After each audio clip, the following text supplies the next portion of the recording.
Abrimos como cada lunes en Radio Valladolid, la cadena SER, la Junta de Portavoces. Envío también algunas caras de satisfacción por el triunfo del Real Valladolid. Ahí tenemos todavía a mi amigo Torna, ese triunfo épico del Real Valladolid. Bueno, pero vamos a hablar de ecologismo y de cambio climático, medidas municipales contra el cambio climático, y como tenemos poco tiempo vamos a saludar rápidamente a los portavoces. Empezamos con Jesús Enríquez, Partido Popular. Buenos días, Jesús. Muy buenos días. Y Aupa Pucela, que sé que... Aupa Pucela, que hacía muchísima falta. Pedro Herrero, casi Partido como la lluvia. Obrero Español. Buenos días. Buenos días, Pedro. También viste el partido, ¿no? Sí, bueno, vi los goles, que para el caso es lo que importa. Saludamos. ¿Sabiste los últimos 5 minutos? Exacto. Chávez, si se puede, buenos días. Buenos días, y vi el partido. ¿Vi el partido? Claro. Bien, ¿no? Hombre, y lo celebré. Rosalba Fronterizo, Rosalba, te veo hoy, que hace mucho que no venías, así como mirando a los demás, no sé, de alguna manera, sí, ¿no? Todo bien, ¿no? Todo bien, buenos días. Le tomo la palabra. Y Pilar Vicente, a la que saludamos. Pilar Vicente, buenos días. ¿Cómo estás, Pilar Vicente? Muy buenos días. ¿Bien? Muy ¿Todo bien, muy bien. ¿Sí? Pucela. Me alegro. Pucela. Pues vamos a hablar de cambio climático. Bueno, pues es desde luego un buen ambiente, buen rollito, que dicen los más jóvenes, no sé si lo dicen todavía, pero bueno, antes se decía, para hablar de un tema que nos preocupa a todos, en el que estamos interesados. Todos estamos ahí, ¿no? El pasado viernes, sobre todo con motivo de esa manifestación liderada por los más jóvenes, por adolescentes, tuvimos la ocasión de dar protagonismo a los más jóvenes en torno a un asunto que nos concierne a todos, y queremos seguir hablando de medidas medioambientales, de posibles acciones dentro de las competencias de un ayuntamiento para luchar contra el cambio climático, en definitiva, todo lo que tenga que ver con la mejora de la calidad de vida en todos los ámbitos de los ciudadanos. Comenzamos por Jesús Enríquez, portavoz del Grupo Popular, y no hay que olvidar que fue responsable de Medio Ambiente. Pues sí, durante 8 años, y la verdad es que fue una experiencia estupenda y saludabilísima para haber podido contribuir a mejorar. No cambió el clima ni nada, ¿no? En esos 8 años, ¿no? Bueno, tomamos medidas, que es lo que hay que hacer para que el medio ambiente urbano pues fuese más saludable, que lo conseguimos según los datos además contrastables. Lo que pasó el viernes fue muy importante. Yo creo que lo que tenemos que decir es que ver a la juventud movilizarse por temas tan importantes como el cambio climático, que es un hecho, debemos de, como digo, felicitarnos. Esta activista sueca, Greta Thunberg, creo que es como se pronuncia más o menos en sueco, pues ha conseguido mover las conciencias de los gobernantes, porque estuvo en Katowice, en Polonia, en diciembre, en la cumbre por el clima, ante 200 líderes de países de todo el mundo, sensibilizando hacia el cambio, no el cambio climático, sino que se tomen medidas por los gobiernos, porque desde lo local podemos hacer cosas, desde luego, las estamos haciendo, pero hace falta que los gobiernos de los países se lo tomen en serio. La ecología es una preocupación, y debe ser una ocupación de todos, por encima de colores políticos. No conozco a nadie, ni de izquierdas ni de derechas, que quiera morirse porque el clima sea pernicioso. La Unión Europea ha sido una de las organizaciones políticas más comprometidas, está siendo, con el medio ambiente. De hecho, la cumbre de París, en la COP21, en 2015, asumió un compromiso por encima de otros países de reducción de emisiones de gases de efecto invernadero, incluso de ese mix energético, que las energías renovables participasen en un 27% en 2030, y que hubiese una reducción del 40% nada más y nada menos en 2030. Por lo tanto, España está en ese tema. ¿Qué tenemos que hacer? Pues hombre, yo creo que estos años del tripartito del señor Puente han sido un poco vivir de las rentas en el tema medioambiental, lo digo sinceramente. No se ha avanzado gran cosa, se han tomado algunas medidas, algunas positivas, pero no se ha avanzado gran cosa, se ha vivido de las rentas, y creemos que se puede hacer muchísimo más de lo que se ha hecho. Nosotros hicimos la Agenda 21, fuimos una de las primeras ciudades que lo hicieron, y no solo eso, la mantuvimos y la mantenemos, y nos premió la Unión Europea precisamente por ser una ciudad amigable con el clima. Y tomamos un acuerdo también, que es el Pacto de los Alcaldes, que suscribió Javier León de la Riva, el anterior alcalde del Partido Popular, y eso hizo programar el Plan de Acción para la Energía Sostenible, que contiene unos compromisos de ciudad muy importantes en favor del cambio climático. Vamos con Pedro Herrero, portavoz del Grupo Municipal Socialista. Sí, bueno, pues la respuesta que debemos tener los representantes políticos ante el cambio climático, efectivamente la trasladó muy bien el otro día esta niña, Greta, que dijo muchas cosas muy interesantes que me gustaría destacar. Dijo, por ejemplo, que los representantes políticos no nos atrevemos a pasar de las palabras a los hechos porque tenemos miedo a ser impopulares. Y tiene toda la razón. Ser valiente en esta materia conlleva a veces ser impopular, y eso es algo a lo que no deberíamos tener miedo. Dice que seguimos anclados en las mismas malas ideas que han originado este desastre, incluso viendo, como estamos viendo, que lo más sensato sería tirar del freno de mano, porque añade, nos falta madurez para decir las cosas como son. Que una niña de 15, 16 años diga esto, pues es tremendo, ¿no? Que nuestra biosfera y nuestra civilización está siendo sacrificada para que unos pocos ricos de países como el nuestro sigan ganando mucho dinero a costa del sufrimiento de mucha gente. Greta dice que espera poder celebrar el 75 cumpleaños en el año 2078 con sus hijos y teme que en ese momento le puedan llegar a preguntar por qué no hicimos nada mientras aún estábamos a tiempo como estamos ahora. Desde luego es ella, pero bien podría ser cualquiera de nuestros hijos, cualquiera de nuestros nietos, que nos recuerda que estamos presumiendo de amarles a ellos sobre todas las cosas y que sin embargo les estamos robando su futuro delante de sus propios ojos. Dice que hasta que no empecemos a hacer lo necesario, en vez de estar hablando de lo que es políticamente posible, no habrá esperanza y que no podemos afrontar una crisis sin reconocer que existe. Ese es el primer paso. Y si las soluciones dentro del sistema resultan imposibles de encontrar, quizás deberíamos buscarlas fuera del sistema. Por tanto, el mensaje que nos envían ella y todos los jóvenes es muy claro. Saben que les estamos ignorando, saben que nos hemos quedado sin excusas y que el tiempo se agota. El cambio, está llegando, es lo que nos dicen, y que nos guste o no tenemos que afrontarlo. Y es algo que creo que al margen de distintas ideologías, como decía Jesús, debemos de tener todos clarísimo para afrontar este problema. Sin duda la referencia de esta adolescente de 16 años de Greta, vamos a obviar el apellido porque creo que es, no quiero corregir, creo que es Greta Thunberg, pero bueno, en definitiva vamos con la bandera de esta adolescente. Por eso la vamos a llamar Greta y así no entramos en polémica. Rosalba Fontanet toma la palabra y además representante de ECU. Sí, buenos días. Pues efectivamente, miles de jóvenes en todo el mundo nos dijeron el pasado viernes que tenemos que dejar de hablar y empezar a actuar. Un movimiento global que lo que busca son cambios locales. Lo que queremos es una nueva forma de vivir la ciudad. Y algunos datos. En 2018, a pesar de la cumbre de París y de todo esto, las emisiones globales han aumentado un 2,7%. Luego, algo estamos haciendo mal. En 2020, la temperatura habrá subido 1,5 grados centígrados por encima de lo deseado. Según las organizaciones que están estudiando el IPCC, están diciendo que nos quedan 3 años para actuar, 3 años. Y que si cumpliésemos lo firmado en París, que ha sido poco ambicioso, España en concreto estaría 4 grados por encima de la temperatura deseable para evitar los daños irreparables del cambio climático. De hecho, la ONU dice que para el 2050 habrá 4.000 millones de personas viviendo en tierras desertizadas y hoy en día ya hay 20 millones de personas moviéndose y desplazándose por problemas de sequía y por problemas inducidos por el cambio climático. Luego, es el momento de hablar.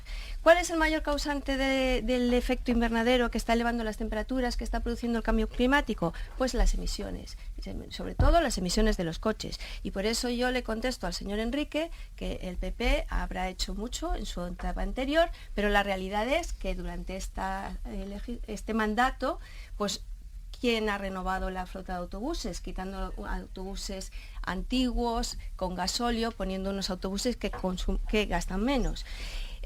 Hablamos de movilidad sostenible, hablamos de movilidad renovable, hablamos, por ejemplo, de disminuir el consumo en los edificios públicos, aumentando el autoconsumo, cosa que se ha hecho en edificios municipales. Y lo que buscamos es un planteamiento urbano con mayor eficacia energética, es decir, que las corporaciones locales tienen mucho que decir y mucho que hacer, pero no basta hablar, hay que actuar y tomar medidas. Y con esto voy a una medida que aquí se ha tomado puntualmente cuando ha habido alta contaminación, que es cerrar el centro, pero en Madrid, a partir de Madrid Central, las emisiones han disminuido un 38%.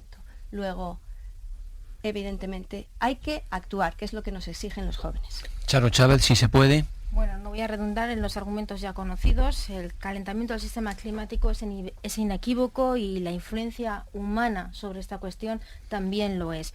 Y lo es en el sentido que hablaba la Rosalba, en que precisamente uno de los mayores causantes de las emisiones ha sido precisamente el uso de los vehículos, ¿no? Por tanto, yo creo que estamos en un momento en el que hace poco los expertos decían que tenemos 12 años para que el cambio climático sea irreversible. 12 años. Es decir, los que tengamos hijos adolescentes estamos pensando que cuando acaben la carrera ya será irreversible. Así que de nada efectivamente vale ponernos a decir que si yo como partido, pero sí que hay una responsabilidad política, y comparto con esta adolescente Greta que la mayoría de las veces los políticos no han tenido o no tenemos la valentía suficiente para incluso enfrentarnos a los propios prejuicios de la ciudadanía. Y me voy a centrar en una cuestión muy sencilla para ir a la cuestión de Valladolid. En las ciudades, en el planeta entero, ocupan el 2% de la superficie terrestre, pero producen el 75% de las emisiones de carbono. Acogen a más de la mitad de la población mundial y consumen el 38% de toda la energía. En el caso de Valladolid, a falta de un estudio exhaustivo sobre cuáles serían las consecuencias en términos ya cuantificables del cambio climático, tenemos dos cuestiones importantes que ya las estamos viviendo: las altas temperaturas y la escasez de precipitaciones. Y hemos de decir que esto es preocupante porque va a generar olas de calor, que tenemos que luchar contra estas cuestiones, y que la ciudad además contribuye por encima de cualquier otro sistema humano al cambio climático por su manera de producir, de consumir, de moverse y de transformar la energía. Y es en este sentido que tenemos que adaptarnos al cambio climático y también buscar las medidas que mitiguen este cambio climático.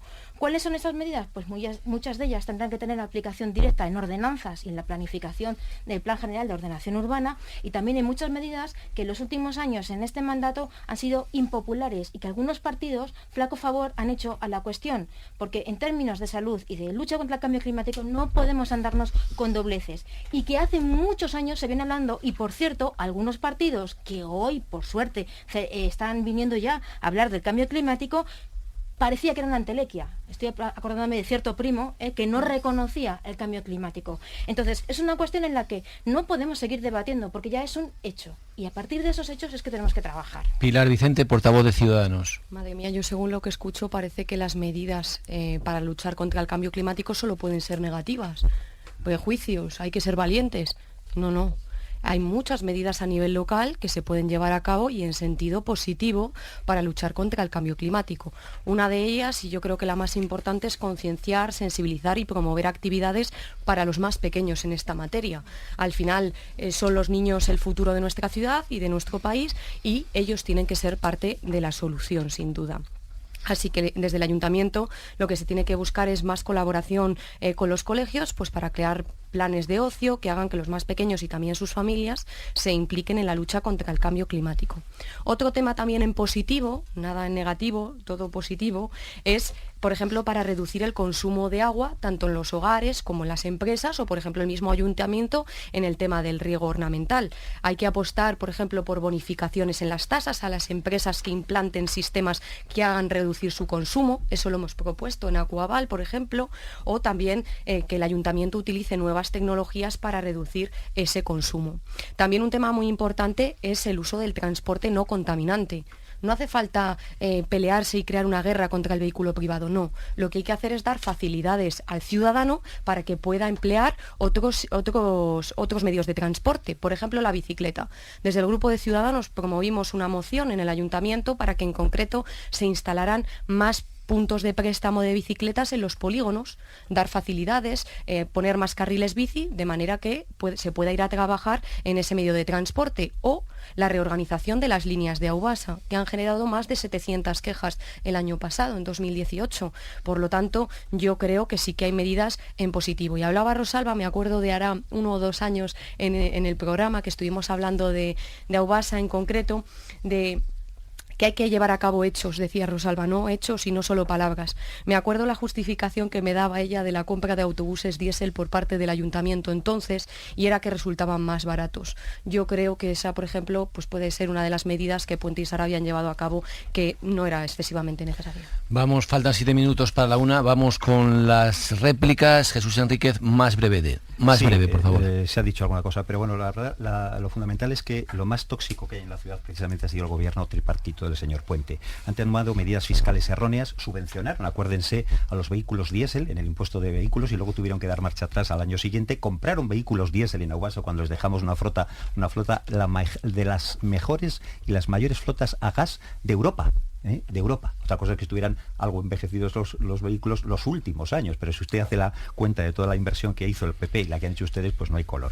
Por lo tanto, no tienen una política energética y la que han aplicado es errónea. Los carriles bici que han metido por el tráfico perjudican al ciclista, a su salud, inhalan dióxido de nitrógeno y partículas de una forma mucho más grave que los peatones o los que van en el interior de los vehículos. Los diseños han sido horrorosos, los de Poniente ahí lo vemos, no los usa casi nadie, otros que han hecho en la calle La Peseta todos los volados rotos, en fin, no tienen un sistema. Nosotros dejamos hechos aparcamientos subterráneos, 80 kilómetros de carriles bici, el sistema de préstamo de bici, la ordenanza solar, el plan de movilidad, el plan LED, el plan de biomasa, los sumideros de CO2 como el Parque de las Contiendas, el plan del vehículo eléctrico, el desvío de vehículos en tránsito, etcétera, etcétera, etcétera. Nosotros lo que queremos, y usted ha dado un dato erróneo y no puede engañar a la gente, la principal fuente de emisiones en Valladolid no son los coches, son las casas, las edificaciones. El 50% de las emisiones las hacen las calefacciones y los sistemas de climatización. Y en Valladolid existen 300 calderas de gasóleo que ustedes no han hecho nada absolutamente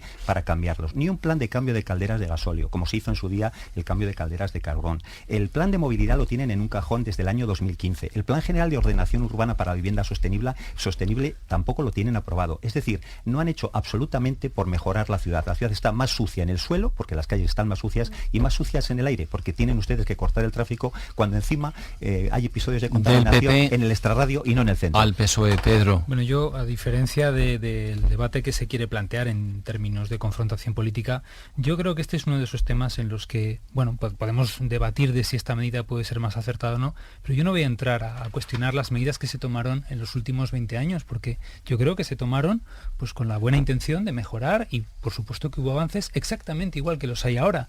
Lo que pasa es que ahora pues estamos en un momento diferente, y ahora la población conoce los elevadísimos niveles de contaminación que antes no eran tan conocidos, y bueno, se produce una alarma social. El jefe del servicio de neumología del clínico lo dice, Carlos Disdier, dice: si no se tomaran medidas contra la polución se acabarían saturando nuestros hospitales, y aplaude las medidas impopulares, pero que hay que tomar ante una situación desastrosa, que evidentemente, claro que hay que trabajar en la prevención y claro que hay que trabajar en la educación, pero también hay que tomar medidas en el momento que atajen esos problemas que tenemos en este momento. Y además, el tema de la salud, porque hay que plantearlo como algo de salud, es algo transversal de todas las áreas del ayuntamiento, y así es como lo vamos a intentar hacer, desde luego, para el próximo mandato. Toma la palabra Rosalba Fonteriz. Sí, bueno, pues también tenemos un plan de microeficiencia energética, se han comprado autobuses híbridos, autobuses eléctricos, etcétera, etcétera. Evidentemente hay que ir mejorando poco a poco, pero aquí lo que venimos, creo que también a significar, es que hay que tomar medidas enérgicas. La señora Pilar Vicente ha dicho que hay que concienciar a los niños y educarlos, etcétera, etcétera, que son medidas adecuadas, pero es que cuando esos niños sean mayores y puedan hacer algo, el cambio climático ya va a ser irreversible y los efectos tremendos de ese cambio van a ser irreversibles. Lo que hay que hacer es tomar medidas, acciones ahora, acciones que disminuyan de forma importantísima las emisiones de CO2 y que podamos impedir la subida de las temperaturas. Y eso pues no se consigue educando a los niños en las guarderías ni en las escuelas infantiles, que no digo que no lo haya que hacer, es que lo que necesitamos... Me estabas dando miedo. No, lo que digo es que necesitamos medidas importantes, son y urgentes. Sí, pero con eso no vamos a evitar la escalada de las temperaturas. Vamos, Charo Chávez. Bueno, yo me voy a centrar en las cuestiones que creo que a nivel local se pueden hacer, porque efectivamente hay que ser positivos por encima de todo. Reconocer que se han dado pasos importantes, que es verdad que no teníamos tanto conocimiento como hoy sobre los efectos del cambio climático, pero ya que todos compartimos nuestras inquietudes, pues hay que seguir avanzando en la movilidad sostenible, en los vehículos eléctricos, por supuesto en los sumideros que compensen las emisiones de la ciudad, en las cubiertas, en más árboles. Es fundamental la cuestión del control de la calidad del aire. También hay que empezar un nuevo urbanismo que empiece a utilizar nuevos materiales, nuevos asfaltos que, por ejemplo, que no absorban la luz y que por tanto no generen tanto calor. Hay que pensar también en los niños del futuro. Hay que empezar a crear infraestructuras en los parques donde juegan, en los colegios, para que el efecto de ese cambio climático, que es la sequía y el calor, pues no genere esos perjuicios para la salud. Hay que pensar en cómo vamos a hacer para renovar las energías renovables, porque efectivamente las calefacciones son uno de los grandes problemas que tenemos. Y hay que empezar también en otros términos industriales más eficientes y más ecológicos. Yo creo que todo es complementario, ¿no? Hay una medida que sí que es muy importante y es bonificar la compra de vehículos no contaminantes. Por poneros un ejemplo, en la Sociedad de la Vivienda no se ha comprado un coche eléctrico porque veían que los puntos de recarga del centro eran mínimos y que no iban a poder utilizarlos. Por lo tanto, yo creo que eso es un ejemplo, ¿no? El ayuntamiento tiene que impulsar más puntos de recarga, porque si ni siquiera el ayuntamiento compra vehículos eléctricos, ¿qué ejemplo vamos a dar? Y luego yo creo que el plan de calidad del aire es muy importante, pero ahí la Junta de Castilla y León tiene que implicarse. Pues nada más, gracias a todos por estar hoy aquí con nosotros en esta junta de portavoces. Esperemos que tengamos aire limpio, sea como sea, y que tengamos buena temperatura, no mejor temperatura, que antes se me corregía Rosalba, y eso me parece muy bien. La 1 de la tarde, como siempre, noticias en Radio Valladolid de la cadena SER, nacionales e internacionales.